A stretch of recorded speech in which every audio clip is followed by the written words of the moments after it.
Новая котельная построена в селе Тополиное Тампонского района. Она пришла на смену старой котельной, которая выработала весь свой ресурс и весной текущего года подверглась замене. Нина Ханарова с подробностями.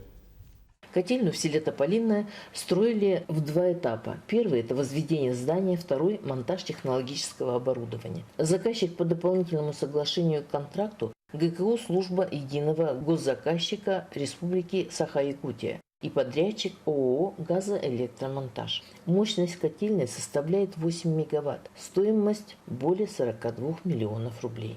Введена в эксплуатацию на 2019 года, в апреле месяце. Наработали на ней 2 месяца до конца отопительного периода.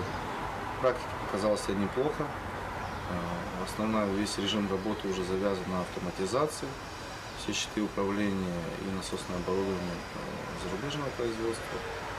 Насосы Виллоу, щиты управления комплектуются итальянскими уже запчастями. Модульная котельная радикально отличается от старой. Все операции автоматизированы, установлено импортное оборудование, 4 котла КВА. Работники прошли обучение по обслуживанию нового оборудования. Все автоматически. Разжигаешь котлом автоматикой, все в автоматическом режиме.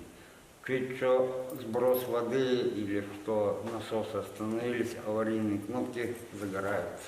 Во время апробации котельная показала себя хорошо. Мощность свою котлы выдают. Работники ЖКХ и жители села надеются, что в дома тополинцев тепло будет поставляться бесперебойно.